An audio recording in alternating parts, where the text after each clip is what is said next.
Hi, this is Rodger Newbold speaking in behalf of Experienced Photography. I'm grateful to be here again with you again this day, and my buddy Matt, our director, he's right over here in the editing bay. He's keeping track of everything I say. If you're out there, Matt, say hi. Hello, everyone. Last episode, we defined 3 very key systems that our camera has that we have to work with. One was aperture, and that's the opening in the lens that allows a quantity of light into the camera. Number 2 was the shutter, and that is the gate that opens and closes, or that determines the duration of the time that it's open, how much light can come through and pass through to stop motion and get the desired effects that we want in our photography. Third one we talked about last time was ISO. That's from the International Standards Organization, and they have set some levels that deal with the sensitivity of the metering system. Now, in this episode, we're going to do a little bit of follow-up on that. We're going to talk about how these 3 systems, aperture, shutter, and ISO, all work together to form a unified system in generalizing our photography and doing what we, the photographer, wants to happen. So, I'm using a set of numbers, and these will be displayed on your screen as we go along. These numbers are just for example only. They probably do not relate to any real-life exposure. They are for demonstration, so don't call me and say, hey, I tried this and it didn't work. It's the principle of this. If you have any questions or problems with these, there's a couple of things we can do.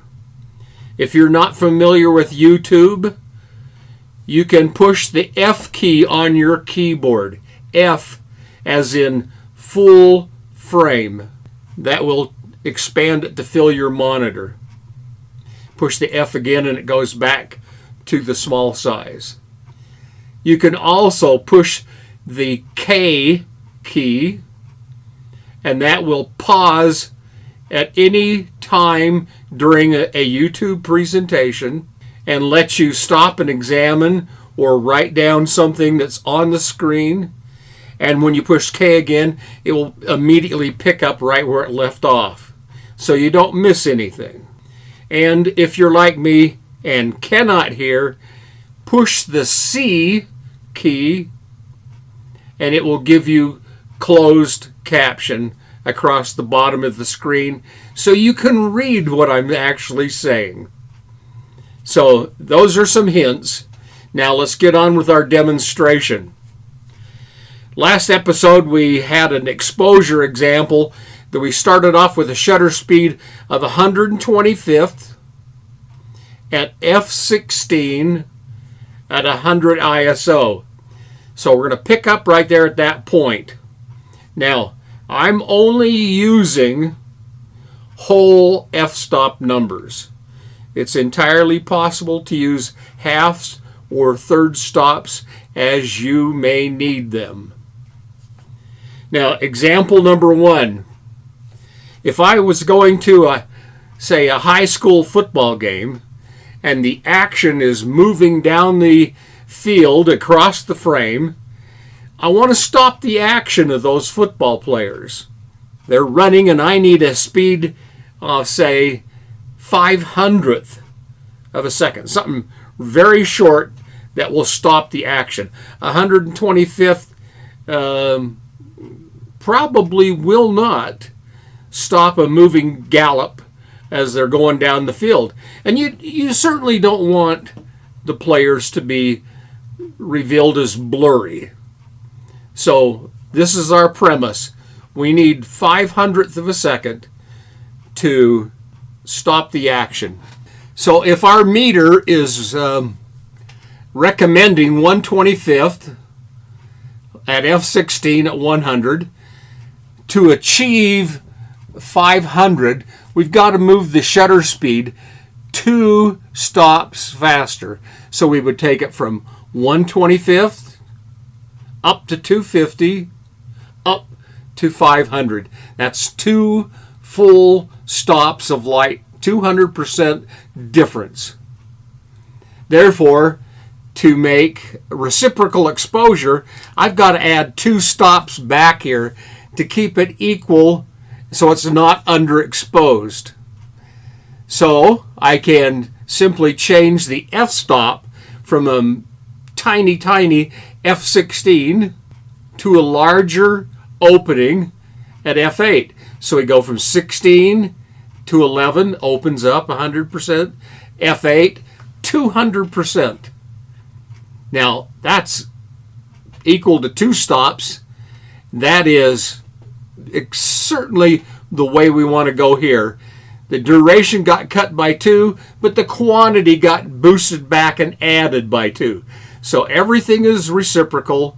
Everything is working equal. That's how they work hand in hand.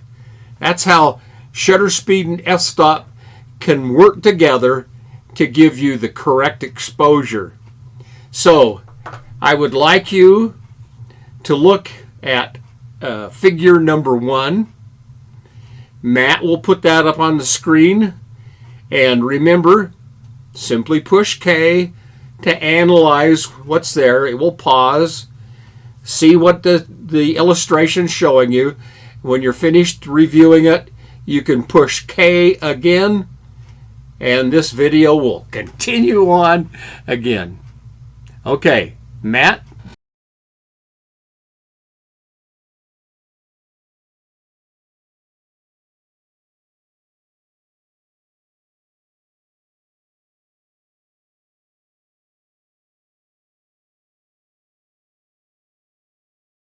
Okay, did that illustration make sense to you? You can see where the meter was, and then you could see as we underexposed to get up to 500, the meter changed. Then as we added f-stop back, the meter changed back to equal in the middle. So, perfect. So, on figure number 2, we are showing the example of the longer shutter speed with the small hole versus 1/500th of a very small shutter speed and a bigger hole in the aperture, and how they balance out. So let's have Matt put up figure number 2.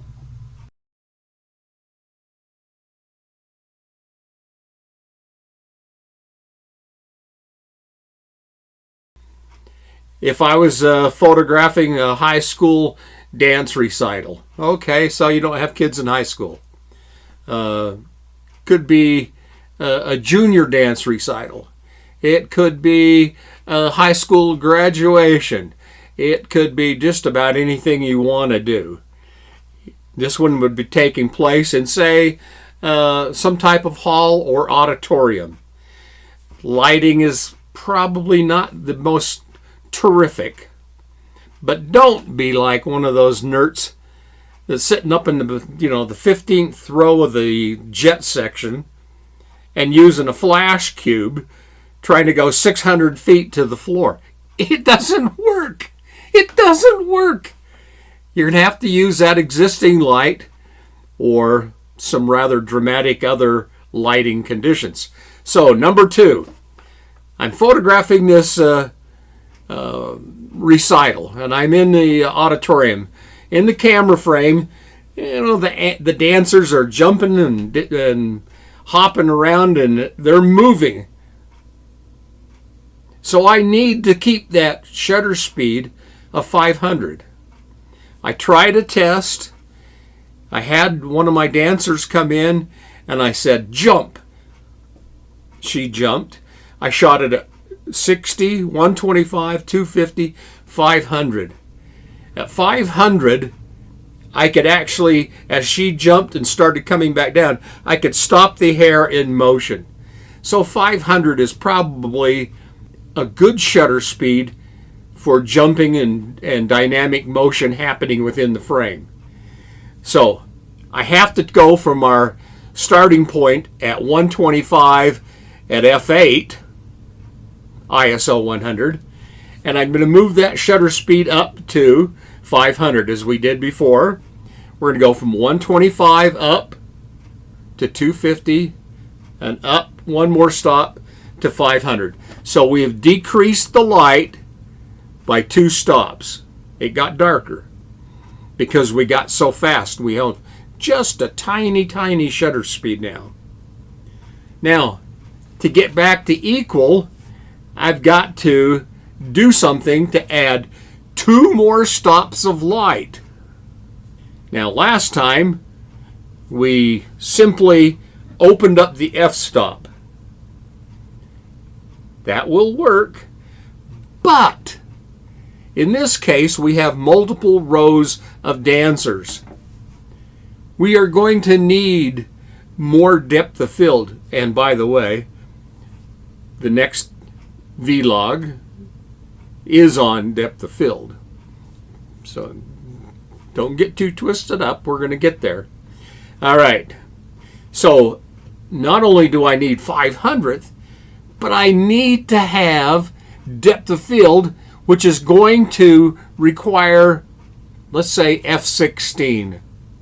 So I've got a lot of depth of field to get 2 or 3 rows of dancers or participants, whatever the case may be. So here we go. We're now at 125 at f8, so we've got to go back to 16. So we go from 8 to 11 to 16. Now, we're 400% or 4 stops underexposed. And we need a lot of light. What? My eyeballs about fell out. 4 stops we've got to make up. So here we go. So far I'm at 500th, little teeny shutter speed, and f16, little teeny weeny f-stop. Not much light coming through. So what's our third option? Of course, ISO. We were at 100 ISO. So we take it from 100 and we go up to 200. Got 1 stop. Then we go from 200 up to 400. That gives us 2 stops. We turn it up again. 800 ISO. Now we've made up 3 stops. Now we go up to 1600 ISO. So we've added 4 stops back. So now in our example, our condition is 1/500th of a second at f16. That will absolutely stop the action, give you plenty of depth of field, and capture the picture. It's absolutely wonderful how all this works together hand in hand. Now, we've talked a little bit about I don't know if I want to go to to 1600 ISO. It'll give me some digital grain. It might look grainy and fuzzy, and it won't be the best quality. What is better? What is better? No picture, or a big blurry gob of a no picture, or a little bit grainy and a super picture? I don't think that there is any debate about the fact that getting the picture is going to be the most important. And so you want the blur to be stopped, you want your depth of field to be adequate, and we want to get a good image. I defer to my director. Matt, what's your opinion on that? Absolutely. In fact, there may not be any noise at all depending on your camera. Okay, Matt's going to put up figure number 3 for us. And that's going to show the meter readings as we just outlined them in our verbal discussion here, where we had -2 stops in shutter speed, -2 stops in f-stop, and +4 stops in ISO. Everything falls into place. All is well. You have to figure out in your photography which is most important and what do you want the photograph to include or express or accomplish. Now, if you wanted the whole batch in focus, you're going to try 16. If you only want your darling, you may want to choose to leave it at f8 and have no depth of field and focus on her. It's your choice. I'm just outlining the method in which you can employ all of the controls that we have to capture the action, capture the depth, capture the light, and control a good photograph. I think it's really pretty darn clever how all of this works out together in harmony. I really want to say something here before I sign off. I'm happy and I'm excited and I appreciate you guys tuning in. I appreciate you subscribing to our site. I appreciate you feeling that we're going to give you some of our experience, that we're helping move you and your photographs in the correct direction, that we're giving you options that you need. So subscribe, hit the little bell, it'll give you an alarm when new content comes out. Give us a big thumbs up. Let us know that you liked what we put on the screen today and that you're happy with this. And of course, in the comment section, feel free to leave us a comment or ask a question. As I said back in 1 or 2, once you join the club, you're in the club. And boy, I appreciate your membership here with us. And I want to do everything I can to help you expand your horizons and do better in your photography, have more fun, get greater images, and just take off and go. So next time we're going to talk about depth of field. It'll be a very important continuation on all of this camera handling technique. For the voice of experienced photography, this is Rodger Newbold signing out. Matt, I turn it over to your capable hands. Thank you, my friends, and I'll be seeing you in the near future.